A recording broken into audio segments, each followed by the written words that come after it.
Hola gente, ¿cómo andan? Espero que estén bien. Bueno, hoy vamos a hablar de la fisiología del sistema nervioso central. Como ustedes habrán podido comprobar en las clases de anatomía, es un tema largo, es un tema arduo y algo dificultoso, así que está dividido en tres partes y les comento que vamos a ir lo más despacio posible, como para que yo pueda ser claro y como para que ustedes me puedan entender. Comenzamos.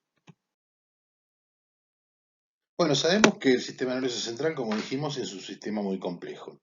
Aproximadamente se calcula que un 40% de nuestro genoma, es decir, de toda la cantidad de genes que componen el cuerpo humano, participan en la formación. Las neuronas son las células del sistema nervioso central que son sus unidades estructurales. ¿Sí? Ellas son los ladrillos con los que se cimientan la conformación del sistema nervioso central. Su función principal es la percepción, la integración y la transmisión de los impulsos nerviosos. Pero sabemos también que el sistema nervioso central no se conforma únicamente de neuronas. Las neuronas son el tejido funcionante, esto es el parénquima, pero hay otras células que sirven de sostén, que es la estroma del tejido nervioso central y que se llama glía o neuroglía.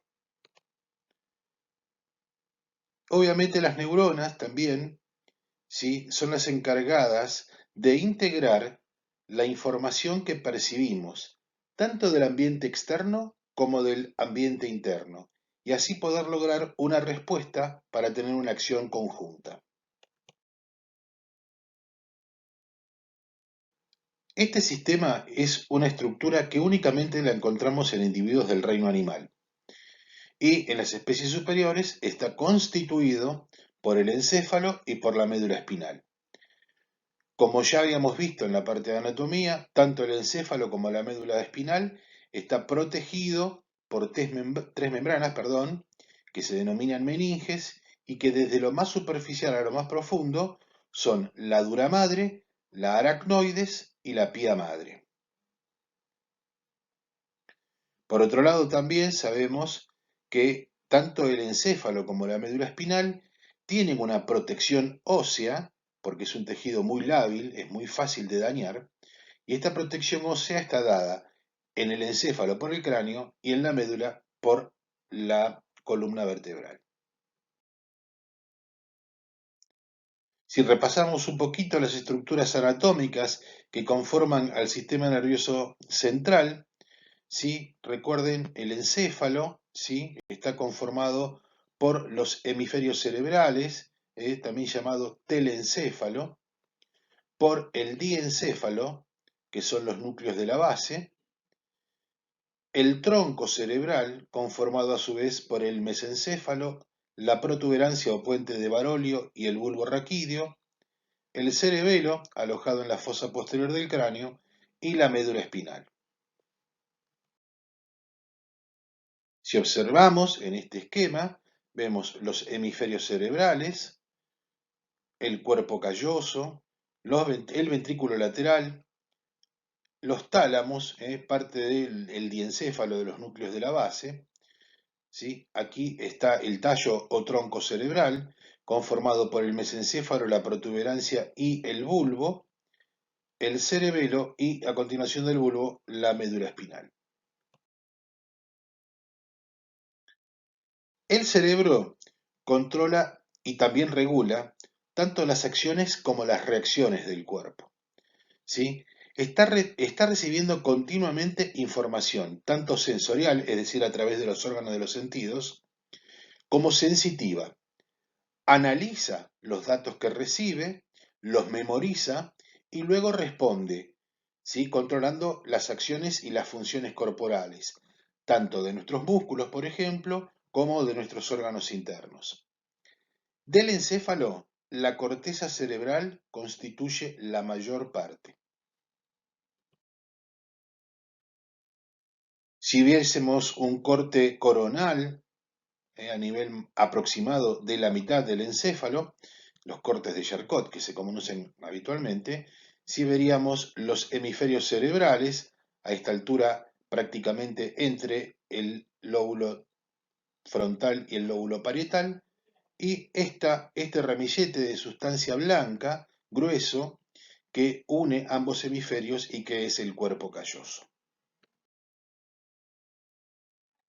Si recordamos también, existen dos cisuras fundamentales, una que es la cisura de Rolando y que divide el óvulo frontal del lóbulo parietal, la otra, la cisura de Silvio, que separa el lóbulo frontal y el parietal del temporal.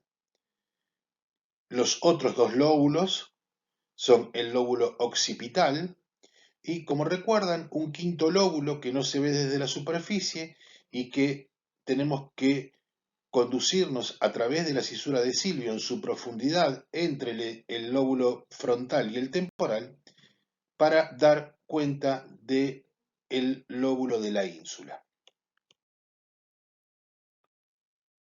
En cuanto a las funciones de los lóbulos, eminentemente el lóbulo frontal es motor, pero también tiene un área del conocimiento, es decir, el área cognitiva y del comportamiento. En el lóbulo parietal, particularmente, la función es de recibir la sensibilidad, es sensitivo. En el occipital, el centro de la visión. Y en el temporal, el centro de la audición y del habla.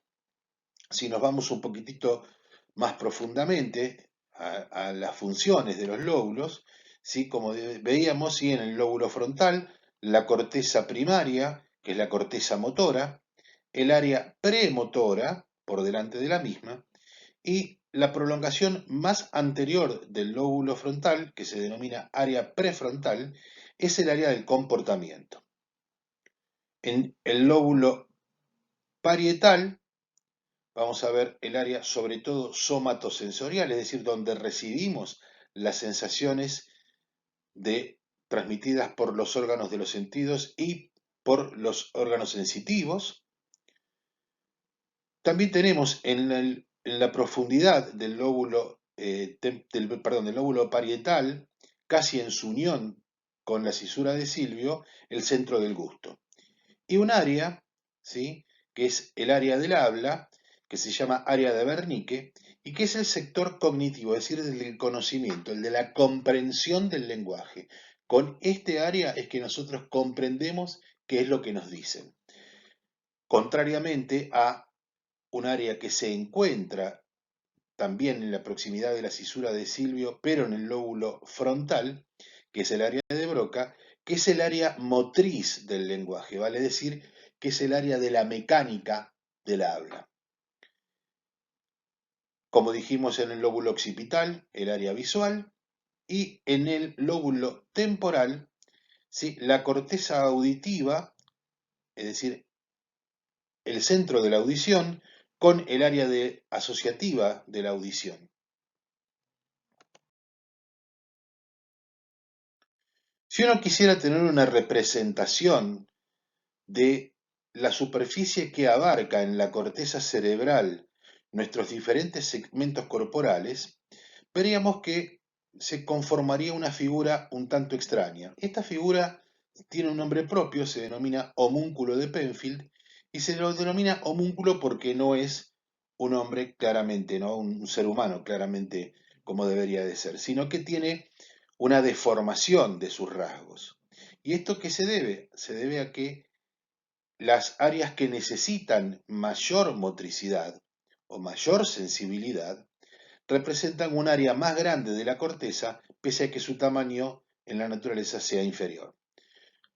Dicho en otras palabras, ustedes observen toda la superficie de la corteza que ocupa la cara, incluso con delimitaciones de zonas de la cara, lo que ocupa la lengua, y la boca, están deformadamente agrandadas, o lo que ocupa una mano en comparación con lo que ocupa un miembro inferior. ¿Esto qué se debe? A que nosotros necesitamos mayor sensibilidad y mayor motricidad finas para la mano o para algunos de los segmentos de nuestra cara que para nuestro miembro inferior.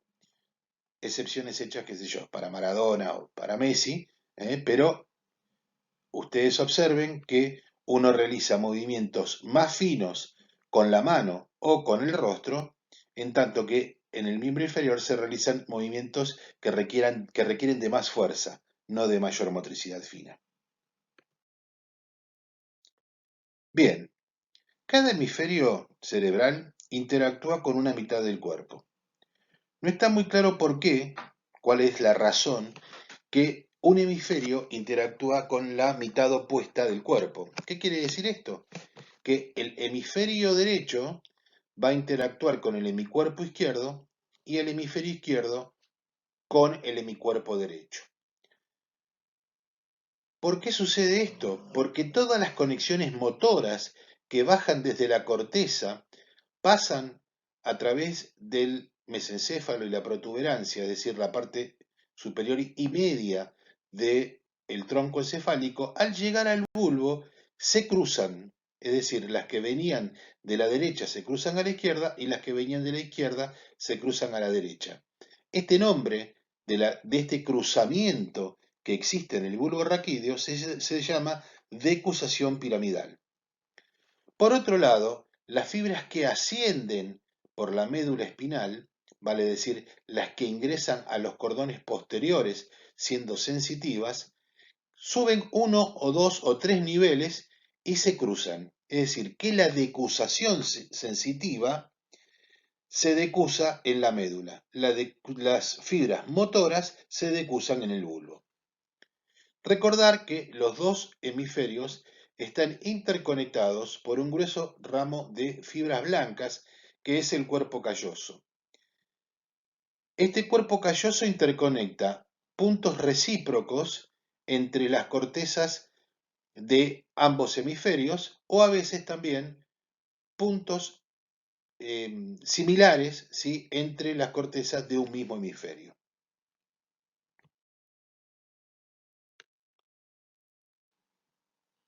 Tanto el hemisferio izquierdo como el hemisferio derecho son simétricos en términos de función. ¿Qué quiere decir?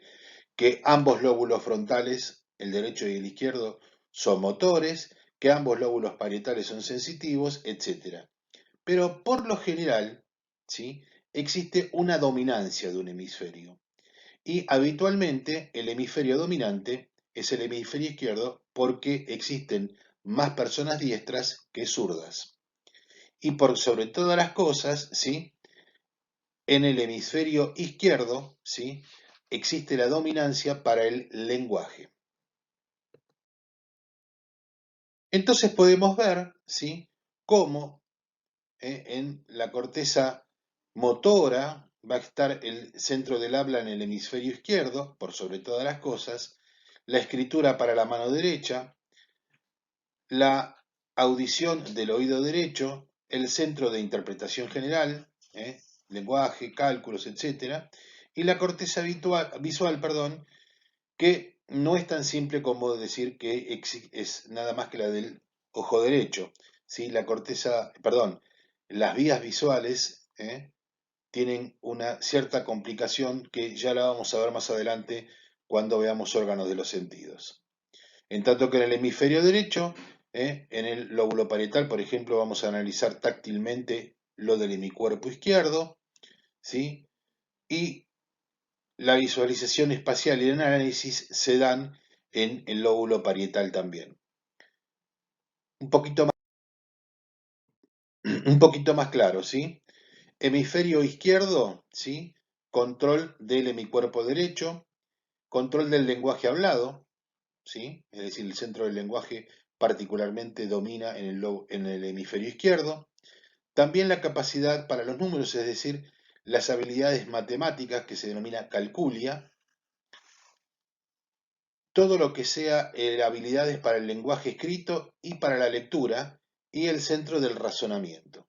En tanto que en el hemisferio derecho, control del hemicuerpo izquierdo, áreas para el sentido musical, para el análisis y el reconocimiento de las formas tridimensionales, todo lo que tenga que ver con el arte, también se encuentra en el hemisferio derecho, la intuición, evidentemente el hemisferio derecho debe ser muy grande en las mujeres, y la imaginación también. Bien, pasemos ahora al tronco encefálico. El tronco encefálico controla la respiración y el ritmo cardíaco. Recuerdan, ¿sí?, que en el bulbo raquídeo se encuentran el centro cardíaco y el centro respiratorio.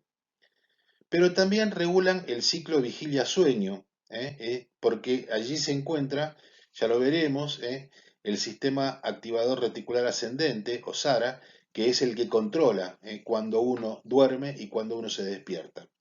También es el origen de pares craneales, desde la protuberancia hacia el bulbo. En la fosa posterior del cráneo vamos a ver el cerebelo, ¿sí? El cerebelo es el responsable del equilibrio del equilibrio corporal. Tiene la función de coordinar el movimiento y la postura que adoptamos.